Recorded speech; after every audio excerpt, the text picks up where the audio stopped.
आज की किस स्टडीज के इस लेक्चर में बात करेंगे कि किस वजह से पत्नियों को अब मेंटेनेंस लेने में परेशानी होगी। किस नियम के अंतर्गत ऐसा अनुमान लगा सकते हैं कि लगभग 80% पत्नियों को भरण पोषण नहीं दिया जाएगा। तो इन दोनों ही मुद्दों पर आज की किस स्टडीज के इस लेक्चर में डिटेल में बात करने वाले हैं कि आखिरकार किस वजह से 80% तक पत्नियों को भरण पोषण अब नहीं मिलेगा, ऐसी आप संभावना व्यक्त कर सकते हैं। जय जैनेन्द्र, मैं हूं मुकेश जैन। अगर आप मुझसे बात करना चाहते हैं तो आप सीधे अपॉइंटमेंट लेकर फोन पर बात कर सकते हैं। अपॉइंटमेंट के लिए या इस तरह जजमेंट्स के पैकेज के लिए जिसमें आपको 150 से अधिक जजमेंट चलेंगे या अन्य किसी जानकारी के लिए दिए गए नंबर पर आप हमें एक छोटा सा मैसेज लिखिए। इस पर हम आपसे संपर्क करेंगे। वीडियो को लाइक और शेयर कर दीजिए। चलिए शुरुआत करते हैं। नियम नंबर 1, सरकार ने ऐसा कानून बनाया है जिसके अंतर्गत ये कहा गया है कि सक्षम पत्नियों को भरण पोषण नहीं दिया जाएगा। तो अब सक्षम कौन है? जो कमा रही हैं या फिर कमाने के लायक हैं। और आज के समय में ज्यादातर पत्नियां पढ़ी लिखी हैं, समकक्ष हैं, पति से ज्यादा पढ़ी लिखी हैं। पहले कहीं जॉब करती थी, वर्तमान में कर रही हैं, कर सकती हैं। तो जो ऐसी पत्नियां हैं लगभग ये 50% के आसपास आप मान सकते हैं कि 50% ऐसी पत्नियां हैं जो वेल क्वालिफाइड हैं या फिर पति से अधिक पढ़ी लिखी हैं या फिर जॉब करने वाली इसमें शामिल है। तो लगभग मान के चलिए कि 50% पत्नियों का इस आधार पर भरण पोषण कोर्ट रिजेक्ट कर सकती है कि वो कमाने में सक्षम है, कमा सकती हैं, कमा रही थी या फिर अब कमा सकती हैं, वेल क्वालिफाइड है या फिर अभी वर्तमान में पति से अधिक कमा रही हैं। तो आप 50% तक यहाँ पर जा सकते हैं, क्योंकि ऐसे बहुत सारे जजमेंट देखने को मिले जिनमें ये कहा गया कि पत्नी अगर पति से ज़्यादा योग्यता रखती है तो मेंटेनेंस नहीं दिया जाएगा। अगर पत्नी अपने लिए पर्याप्त कमा रही है तो मेंटेनेंस नहीं दिया जाएगा। पत्नी अगर पढ़ी लिखी है और स्वस्थ है तो मेंटेनेंस नहीं दिया जाएगा। और पत्नी पहले कमाती थी शादी के पहले तो कमाने के काबिल है तो नहीं दिया जाएगा। तो ऐसे जजमेंट भी देखने को मिले हैं। तो इस आधार पर आप कह सकते हैं कि 50% तक ऐसी पत्नी को मेंटेनेंस कोर्ट अलाउ नहीं करेगी। दूसरा रूल्स ये भी बना दिया है कि जो पत्नियां अडल्ट्री में हैं, लिविंग में रह रही हैं, रीमैरिज कर चुकी हैं, तो ऐसी पत्नियों को मेंटेनेंस देने का कोई प्रावधान नहीं है। साफ तौर से यहाँ पर वर्णित आपको मिल जाएगा कानून में कि स्पष्ट कर दिया है कि सरकार ने कि ऐसी पत्नियां जो एडल्ट्री में हैं, रीमैरिज कर चुकी हैं, इन्हें किसी प्रकार का भरण पोषण नहीं दिया जाएगा। तो ऐसी पत्नियों को भरण पोषण नहीं मिलेगा।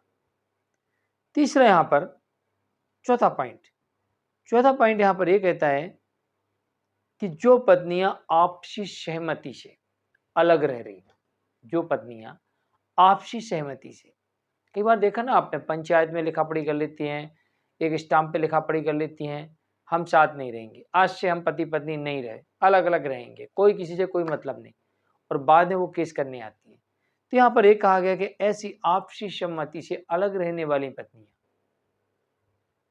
या फिर उन्हें म्यूचुअल डिवोर्स कर लिया है, तो आपसी सहमति से किया है, तो इस तरह की पत्नियां जो आपसी सहमति से अलग रह रही हैं, इन्हें भरण पोषण देने की कोई प्रावधान नहीं है।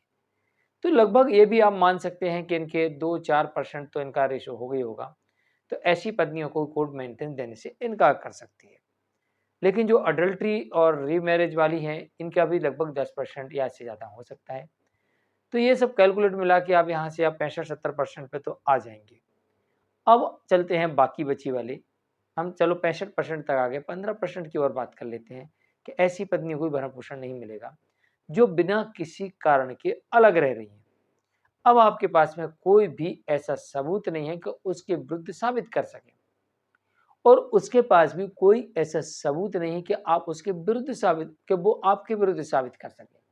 लेकिन आपके पास में वो सबूत हैं जो ये कहते हैं कि आपने अपनी पत्नी को टॉर्चर नहीं किया, घुमाया फिराया, खिलाया, शॉपिंग कराई, मायके लेने गए, भेजने गए, रेस्टोरेंट में खाना खिलाया, इलाज कराया, ये सारी चीज़ें आपके पास थी। तो ये चीज़ें ये साबित करती हैं कि आप अपनी पत्नी को कष्ट नहीं दे रहे थे, आप अपनी पत्नी को कष्ट नहीं दे रहे थे। पत्नी आपके ऊपर झूठे एलिगेशन लगा रही है, तो ये माना जाएगा कि पत्नी बिना किसी कारण के अलग रह रही है और इसी वजह से ऐसी पत्नी को कोर्ट मेंटेनेंस देने से मना कर सकती है। और बिना किसी कारण के अलग रहने वाली पत्नियां लगभग हम 15% मान सकते हैं। इसलिए मैंने कहा कि लगभग 80% पत्नियों को अब भरण पोषण नहीं मिलेगा। भरण पोषण झूठ बोलकर भी लेना आसान नहीं होगा, क्योंकि कहीं ना कहीं से आपकी इनकम ऑफ सोर्स अडल्ट्री का पता लग ही जाता है। अगर एक बार आपने मेंटेनेंस ले भी लिया, तो अगर आप अडल्ट्री में हैं या रीमैरिज कर चुके हैं, तो कभी ना कभी भंडा फोड़ेगा, और ऐसा भंडा फोड़ेगा कि फिर आपको संभालना मुश्किल पड़ जाएगा और आपका मेंटेनेंस बंद हो जाएगा। तो बेस्ट ऑप्शन है कि झूठे एफिडेविट ना दें, वरना कई बार ऐसा भी देखा गया कि झूठा एफिडेविट मेंटेनेंस लेने के चक्कर में दे देते हैं और फिर इसमें एक क्रिमिनल आवेदन आ जाता है और फिर आप यहाँ पर बुरी तरह से फंसते हुए फिर आप यहाँ पर आपसी सहमति से ये डिवोर्स तक पहुंच जाती है बात, या फिर आप अपना केस वापस ले लेते हैं। तो यहाँ पर भी ऐसे केसेस में मेंटेनेंस कई बार पत्नी को नहीं मिलता है, क्योंकि यहाँ पर पत्नी फंस जाती है झूठे एफिडेविट देके, झूठे सबूत देके।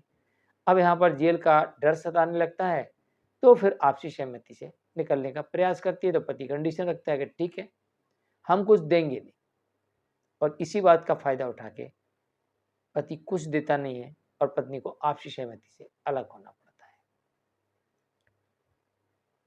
थोड़ा सा प्रयास किया जाए झूठे केसेस में, थोड़ा सा प्रयास किया जाए,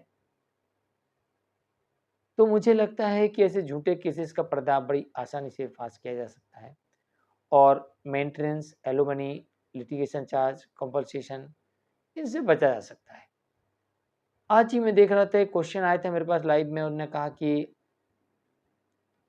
हमारे पास में डोमेस्टिक वायलेंस एक्ट के अंतर्गत नोटिस आया, समन आया, हमने रिसीव नहीं किया, रिटर्न कर दिया। नहीं, क्यों कर दिया भाई? वो हमारे पोस्टमैन साहब पहचान वाले थे, ऐसा वैसा बोल दिया, रिटर्न कर दिया। मैंने कहा इसका मतलब क्या निकलेगा? बोले जब तक नोटिस रिसीव नहीं करेंगे तब तक मेंटेनेंस नहीं देना पड़ेगा। ठीक है, अगर आपने 5 साल बाद भी नोटिस रिसीव किया और कोर्ट ने आपके ऊपर आदेश करते समय ये आदेश में लिख दिया कि आपको आवेदन दिनांक से भरण पोषण देना है, तो फिर आप कैसे बचे?